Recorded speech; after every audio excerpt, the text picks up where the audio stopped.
The American diet has changed a lot in the past 100 years.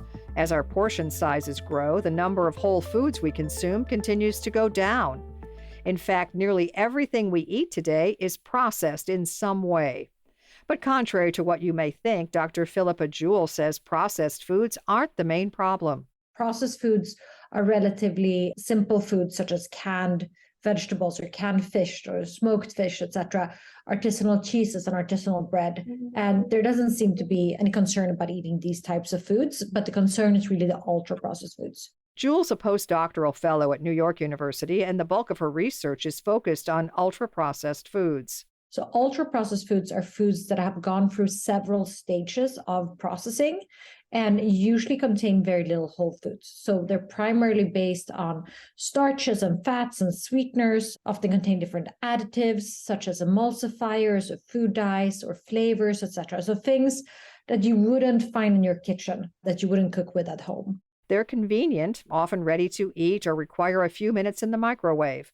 Jewell says these ultra-processed foods first popped up in the 1950s with products that would speed up cooking, like Hamburger Helper. Then in the 1980s, there were big technological advancements in food technology.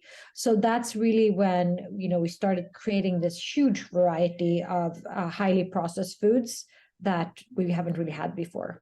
Jewell says that today, ultra-processed foods make up about 60% of the average American's diet. And it includes everything from things that we think about as junk food, like, sodas and sugar-sweetened beverages and fast food and those kinds of things, but also many other foods that we may perceive as healthy, such as many breakfast cereals, sweetened and flavored yogurts, things like that. And many breads in a normal supermarket are ultra-processed as well. But why is this such a big deal?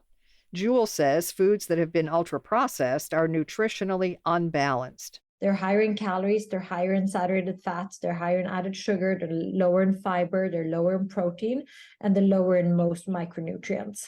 Also, there is one randomized controlled trial, so an experimental study that showed that when people eat a diet based on ultra-processed foods, they actually ate unconsciously 500 calories more per day on average than when they ate an unprocessed diet. And there are plenty of observational studies that show that eating a lot of these foods increases your risk for obesity, for diabetes, for hypertension. There are even some reports that links these foods to depression and cognitive decline and cancer as well. The lack of real ingredients in our diets deplete our bodies of the fuel needed for us to function properly. Dr. Chris Damon says this type of diet can really mess up our gut health. The microbiome that exists within our gut, you could think of them like our partners in health. And just like us, they need to eat. And you could kind of think of the last 20 years as us starving them with the types of foods that we've been giving them, which have had a lot of their prebiotic components stripped. Damon is an associate professor of gastroenterology and medicine at the University of Washington and the chief medical and science officer at the nutrition company Supergut.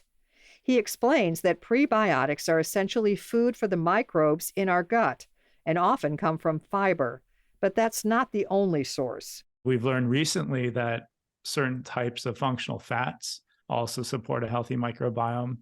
Phytonutrients like polyphenols are important for growing a healthy ecosystem in our gut.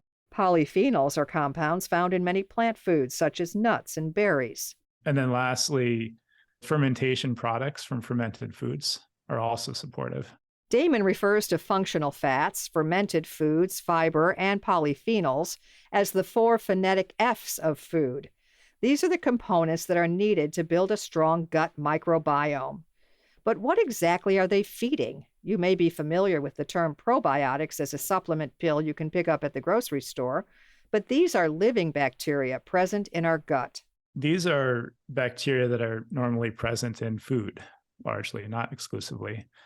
If you want to get kind of the whole complement of probiotics, one way of doing that is to actually have fermented foods, which will contain, the lactobacilli, lactobacillus, present in yogurts and in fermented cabbage like kimchi and sauerkraut.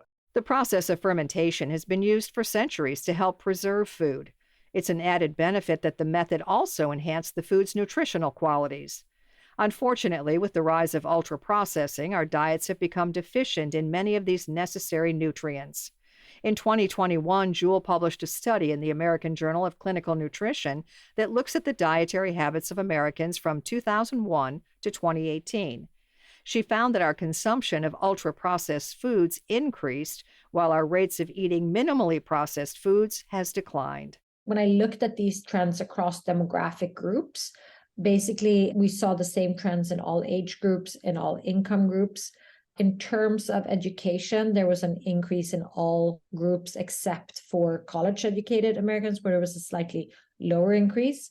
And then in terms of other demographics, the consumption did actually not increase among Hispanics and has been lower among Hispanics at all times compared to non-Hispanic white and non-Hispanic Black Americans.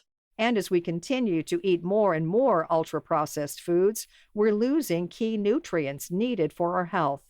This may be one of the reasons that prebiotic and probiotic supplement markets have grown so rapidly.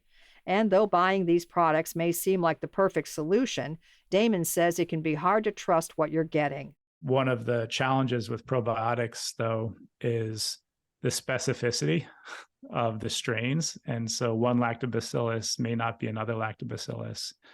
There's a lot of questions, too, with quality control of what you might be receiving over the counter. And there's a question of whether those bacteria remain alive and viable or not, and how important that viability is for their activity. Damon recommends going straight to the source by including fermented foods into your diet to get the full benefits of probiotics. For prebiotics, he says we should all be eating more fiber. That said, I'm actually a pragmatist among nutritionists, and I recognize that it's really hard to get enough fiber in particular into individuals' diets. Only 5% consume enough.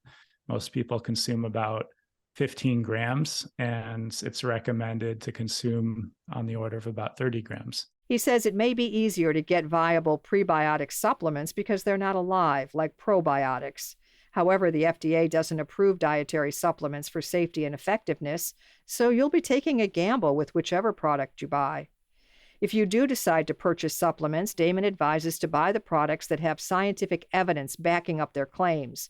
And to get the most benefits, he believes the supplements should be taken with a meal. So if you're taking a fiber supplement, doing that when you're having a breakfast, lunch, or dinner can be really helpful. And what's fascinating is some of the latest research shows when you take certain types of fibers at the same time as foods that generally spike your blood sugar, having fiber at the same time slows that absorption so you don't spike as high. The so-called area under the curve of that glucose is less, and you have less insulin released as a result, and all the consequences of that.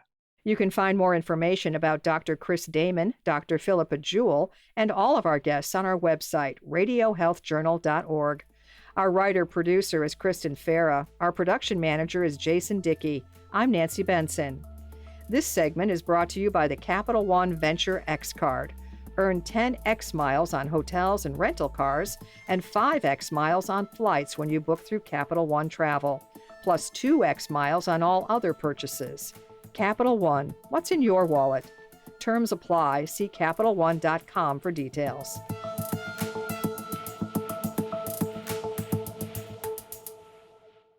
Coming up next week on Radio Health Journal. Time is going to just slap you around because you're not able to anticipate what's coming at you and get ready for it. And it leads to a life of crisis after crisis after crisis. The disorder that may be causing your constant tardiness. Then the new at-home test that detects both COVID-19 and the flu. You get more information from one test, and you can either rule in or rule out whether or not you have one of these highly contagious illnesses. All that and more on Radio Health Journal. I'm Elizabeth Westfield, host of Radio Health Journal. If you enjoy listening to Radio Health Journal, you'll also like our sister show, Viewpoints, which covers a wide array of topics from education to history to the environment. Here's a preview of what they're covering this week on Viewpoints. And then there are times where we need to speak up and say, hey, it's time for me to go to bed. I have things to do tomorrow. I'm going to leave. The importance of setting boundaries in relationships. Then, neglected, abused, unwanted. Sometimes families, their homes break up for divorce. Understanding the many reasons why pets end up at shelters.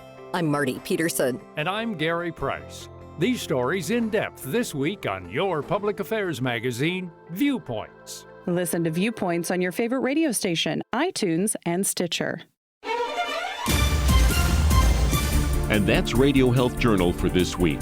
Follow us on Twitter, Facebook, and Instagram to learn more. And check Apple Podcasts, Google Play, and Spotify for a library of past programs. Plus, you'll always find previous segments and information about our guests at radiohealthjournal.org. Join us again next week for another edition of Radio Health Journal.